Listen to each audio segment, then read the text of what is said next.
Hello, welcome to The Deep Dive. Today we're diving deep into a topic that feels, well, truly unavoidable right now.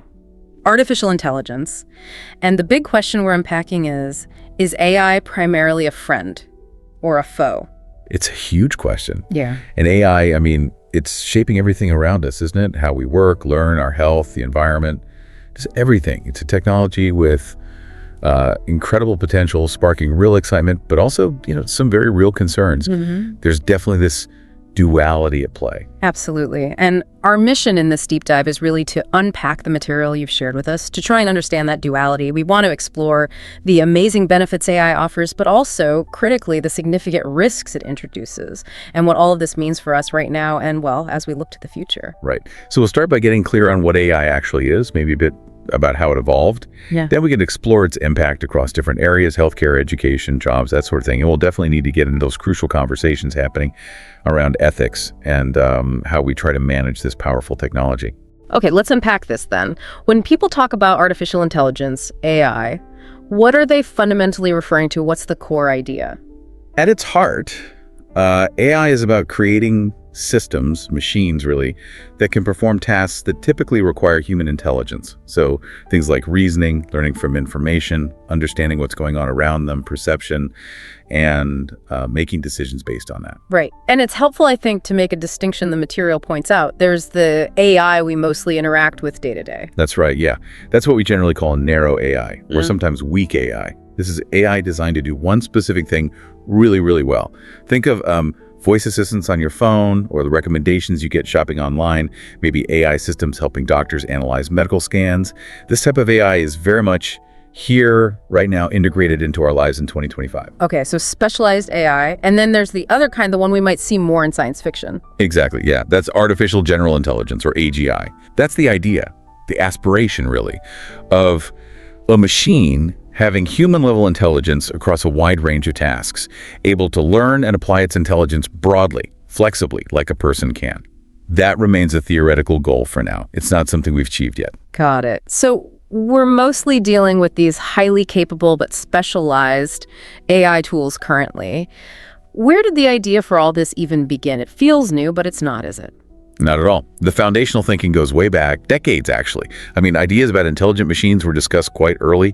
Alan Turing, way back in 1950, famously proposed his test, the Turing test for machine intelligence. Okay, but the actual term artificial intelligence was coined a bit later. Yes, it was formally named at a conference at Dartmouth College in 1956. That event is often seen as the sort of official birth of the field as a distinct discipline. Right, and we saw early attempts, didn't we, with things like expert systems, these rules-based AI for specific problems. True, yeah. There was some progress there, but those early systems, they kind of hit limits. They bumped up against the available data, which wasn't much back then, and the computing power just wasn't there. That led to periods people sometimes called an AI winter, where, progress slowed, funding dried up a bit. A kind of quiet phase before things really, really took off again. Exactly. The revival, the big push forward, came with advances in machine learning, particularly things like neural networks in the, say, 90s and 2000s. IBM's Deep Blue beating chess champion Garry Kasparov in 1997, that was a huge symbolic moment. It showed AI could actually handle complex strategy. And then the last decade or so brought this, well, explosion is the only word for it. That's the deep learning revolution. It was fueled by this perfect storm, really. A combination of, first, just massive amounts of data becoming available, big data. Second, hugely increased computing power, thanks to specialized hardware like GPUs and TPUs. And third, significant breakthroughs in the algorithms themselves, like the development of transformers, which are, well, they're absolutely key to modern language AI. Which brings us right up to the 2020s, the era of generative AI that we're in now. Right. These are the tools that can create content, text, images, even computer code. Models like GPT-4, Grok, DALL-E, Midjourney, they've made AI much more visible and accessible to, well, pretty much everyone. By now, in 2025, AI is integrated into so many daily tools, and it's even being used in really advanced ways, like accelerating scientific discovery. Okay, so if we look at this incredible progress, let's really explore the friend side of AI. How is it actively helping us solve problems and, improve lives? This is where AI's potential for positive transformation is really, really clear. Take healthcare, for instance. It's having a dramatic impact on improving diagnosis and speeding up the development of new treatments. Okay, yeah. Yeah, the material mentions something called Google's AMI. What's that? Yes, AAE. It's an AI system designed specifically to help interpret medical images, things like X-rays, CT scans. Reports indicate its accuracy is actually starting to rival human specialists in certain areas, and in pilot programs, it's shown to reduce diagnostic errors by about 15%, which is significant. It means catching serious issues sooner. And that must have a profound impact in places where access to, say, radiologists or specialists might be really limited. Exactly. That's a key benefit. By integrating into, say, mobile health systems, it's bringing advanced diagnostic capabilities to communities in places like rural India. That can essentially save thousands of lives by enabling earlier detection intervention where it wasn't possible before. Wow. And drug discovery seems like another area where AI is proving to be a real game changer. It really is, yeah. AI platforms, like one mentioned from In Silico Medicine, can sift through just vast biological data sets, looking for patterns and identify potential drug candidates at incredible speed. During the COVID-19 pandemic, for example, they identified potential candidates in weeks, a process that normally takes years. And by this year, 2025, their AI has helped develop treatments for really complex diseases like Alzheimer's and some rare cancers, significantly cutting development time and, crucially, cost reportedly by around 30%. It's not just physical health either, is it? AI is even offering support for mental well-being. Absolutely. AI chatbots are using conversational AI to provide things like cognitive behavioral therapy techniques. One example, Woebot, reported helping over 1 million users manage anxiety and depression by 2024. It offers accessible support, especially valuable where traditional therapy might be hard to access or stigmatized. Okay, shifting gears to education. How is AI making learning more accessible or maybe more personalized? Platforms like Duolingo are a good example. They're increasingly using AI to tailor lessons to individual learners. Their recent shift to an AI-first model uses machine learning to analyze how a user learns best, and then personalizes the learning path for them. The scale of that is just huge, isn't it? It really is. With literally billions of lessons completed, it's empowering learners from really diverse backgrounds. Refugees, people in low-income situations, rural areas, giving them tools to learn new languages. Though it's worth noting that shift did come with some discussion around impacts on human contractors, which touches on the other side of the coin we'll discuss later. Right. And in places like rural India, you mentioned earlier, AI is helping address things like teacher shortages. Yes, exactly. Systems like those used by BYJ-US can provide personalized tutoring. The AI analyzes a student's performance and tailors the lessons. Pilot programs in schools have shown marked improvements, like a 20% increase in math and science proficiency, which is really critical in areas with limited teaching resources. And what about students with special needs? Is AI helping there? It is. There are tools like Google's Project Euphonia, which uses AI to better understand and transcribe speech from people with speech impairments. This allows students who might otherwise struggle to communicate verbally to participate more fully in classrooms. A pilot in 2024 really highlighted the impact on inclusion. That's incredible. Let's talk about the environment. AI is also proving to be a powerful ally in environmental sustainability. Yes, definitely. A great example is Google's use of DeepMind AI in their massive data centers. By having AI constantly optimize the cooling systems, they've managed to reduce energy usage by a staggering 40% since 2016. And by 2025, this technology is being licensed and adopted by other industries, potentially cutting global carbon emissions by millions of tons each year. That's a huge impact from just optimizing cooling and using AI to protect forests. How does that work? Systems like Global Forest Watch use a combination of AI and satellite imagery. The AI analyzes the images to detect signs of illegal deforestation in near real time. This allowed authorities in Brazil, for example, to get alerts and respond much faster, helping them reduce illegal logging in the Amazon by about 15% in 2024. And predicting climate impacts for things like farming. Right. AI models are getting really good at processing climate data to predict weather patterns and optimize crop yields. Reports show tools like Climate AI helped farmers in Kenya, for instance, increase their yields by about 25% in 2025, which is vital for adapting to changing climate conditions and ensuring food security. AI is also doing a lot for accessibility, empowering individuals with disabilities. Microsoft's Seeing AI app is a fantastic example. It uses computer vision on a smartphone to describe the world to visually impaired users reading text, identifying objects, even recognizing people. There was a story from Kenya highlighting how a user could navigate a busy market independently using the app. And by this year, it supports over 10 languages, making it useful globally. And bridging communication gaps, like sign language. Yes, tools like Signal are using AI to translate sign language into text or spoken language in real time. It's starting to be integrated into communication platforms like Zoom, with reports of high accuracy for languages like American Sign Language.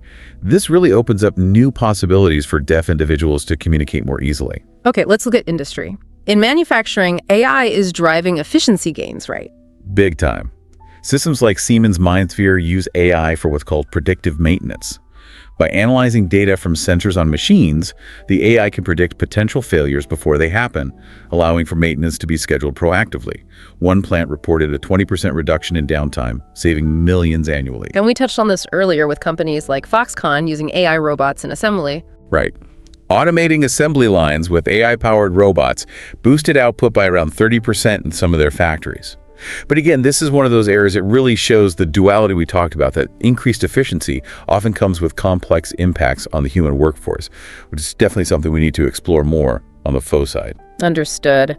And of course, AI is already woven into our daily convenience in ways we might not even notice. Absolutely. Think about all the AI features embedded in our smartphones now, rolled out by companies like Apple. Things like enhanced photo editing, more accurate predictive text, sophisticated health monitoring. These features are used by billions of people every single day.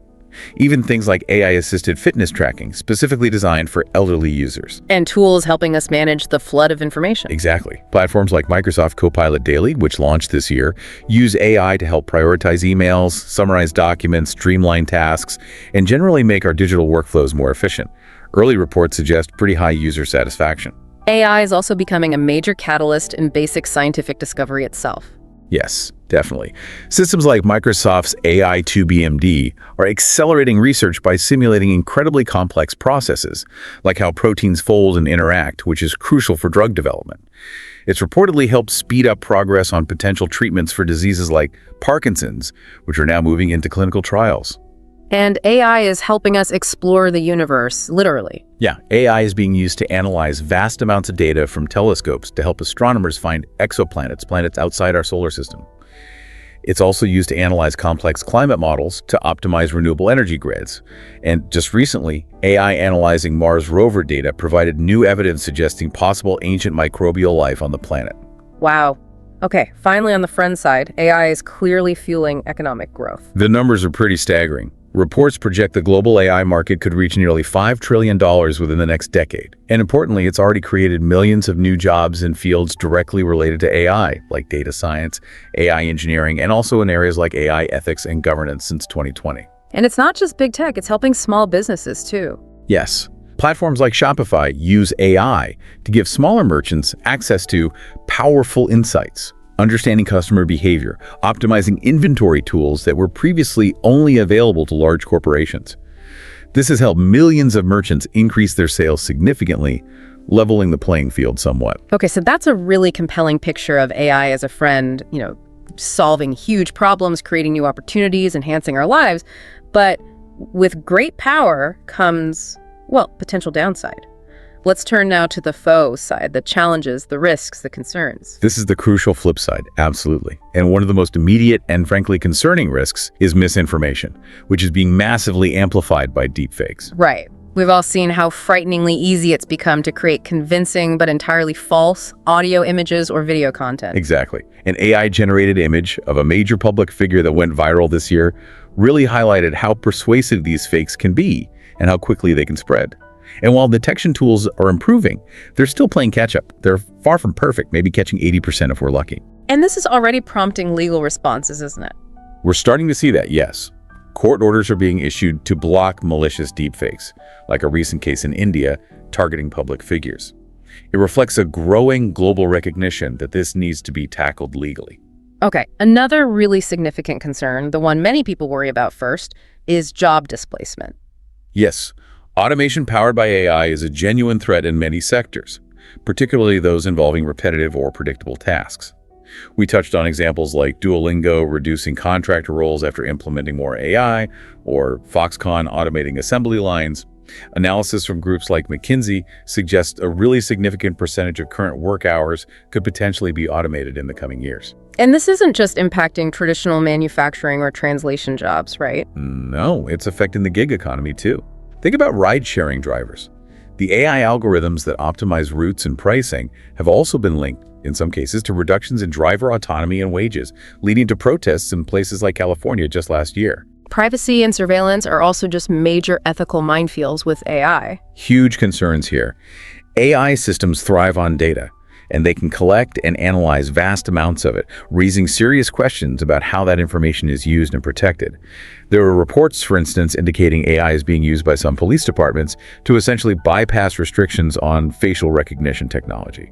And sometimes with deeply concerning results leading to errors. Yes, unfortunately. There have been documented cases in the US where AI misidentified individuals, leading to wrongful arrests. And on a much larger systemic scale, you have systems like China's social credit system, which is increasingly reliant on AI monitoring of citizen behavior. Critics argue this raises profound concerns about individual freedom, privacy, and the potential for suppressing dissent. Millions have reportedly faced penalties already. The use of AI in defense and military applications is another incredibly morally complex area. It really is.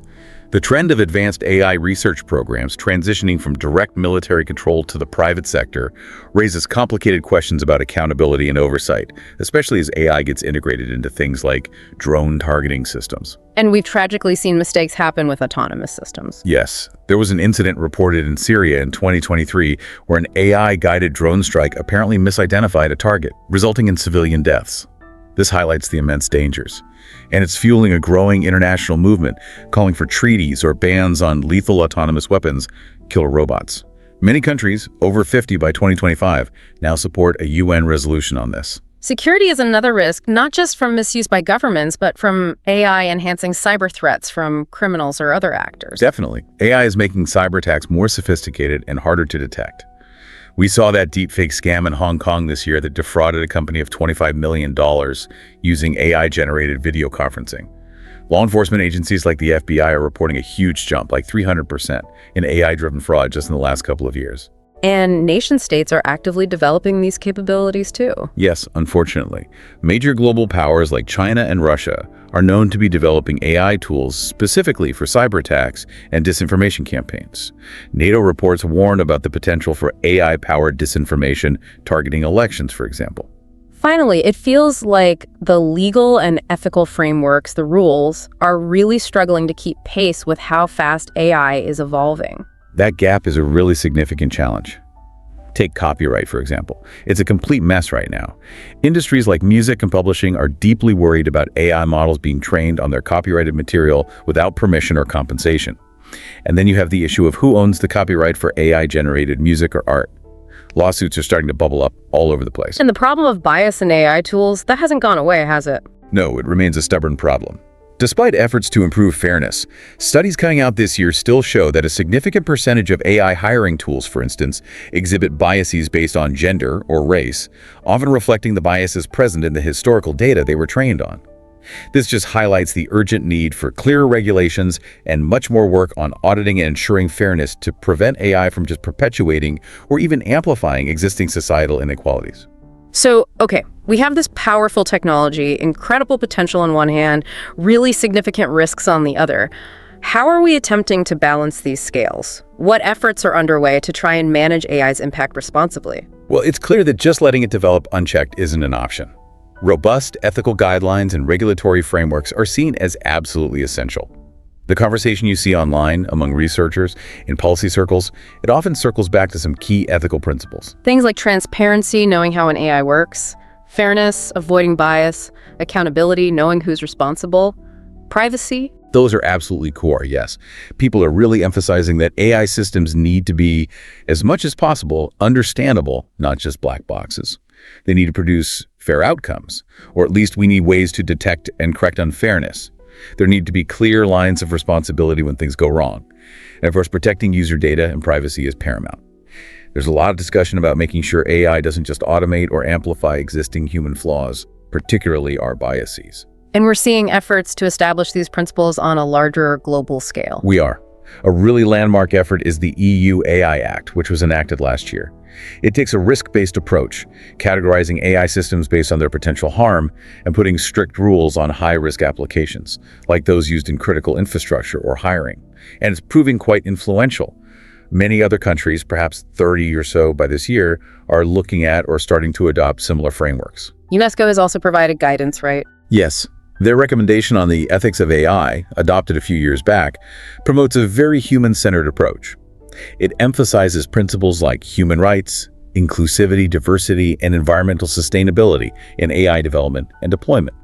It's guiding policy discussions in a majority of its member states. And in places like the US, where comprehensive federal regulation has been maybe a bit slower, we're seeing states stepping in. Exactly. States like California and New York are taking the lead, implementing their own rules, focusing on things like AI transparency in government use, or mitigating bias in automated decision systems. This is creating a sort of patchwork of regulations across the country for now, which has its own challenges. It's not just governments either. Industries themselves are launching initiatives, aren't they? Yes, some companies are publicly emphasizing ethical development as part of their core mission.